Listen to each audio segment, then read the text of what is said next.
Aloha and mahalo as we look at OKO Wrist Lock number 9. With this one, once again, it's in our 12 o'clock green zone, left leg slightly forward. And it's going to be opponent's right hand to our left hand grab. Once again, this is a when-then. When he grabs, then we respond. So I'm first going to step with my left foot slightly as I pull down and out, and a distraction strike. Once again, I'm modifying my opponent's height, width, and depth. Right foot is going to upcock or pizza slice to get out of the way so that I can continue this rotation. As I rotate my hand up and out, I'm going to re-grab his wrist, allowing me to release my left hand from the grab, and I'm going to butterfly position at the back of his hand. I want to control his height, width, and depth, preventing a second weapon from hitting me. As I do so, I'm going to shift my hand so that now I'm pointing his hand towards his ribs, and my left hand is going to contour up and press at his elbow. I'm going to step the reverse with my left foot as I bring him down to the ground. Now, I can, if I need to, continue the rotation. And so taking maybe a page from the book of Aikido or stand-up Japanese Jiu-Jitsu is the idea, since I've modified his height and weight, since he's here, I can move him around with my foot maneuvers. So once again, from the beginning, 12 o'clock, I'm going to step, poke, bring it up and around, re-grab, butterfly, point his fingers towards his ribs, contour up, push at the elbow.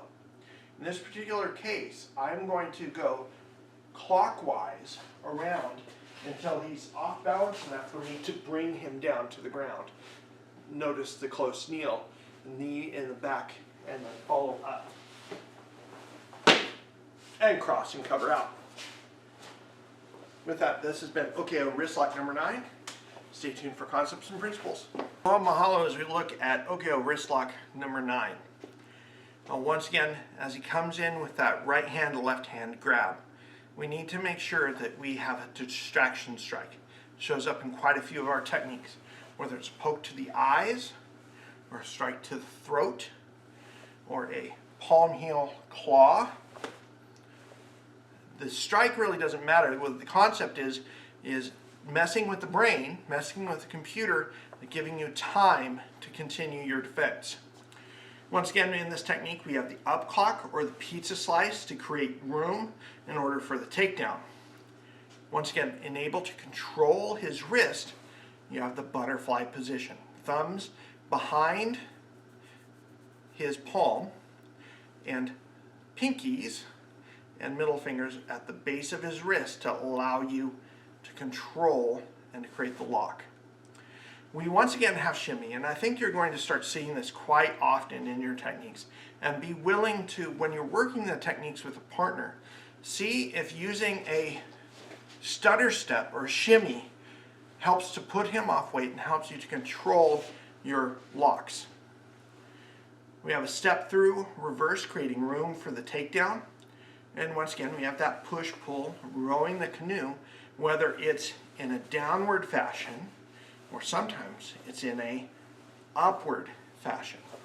Almost as though you're waving a palm branch or you're waving a flag in the air. Either way, that push-pull motion is all over in the system. And as we like to say, just for fun, hit them with the planet. Sure, I can hit them, and I can hit only so hard.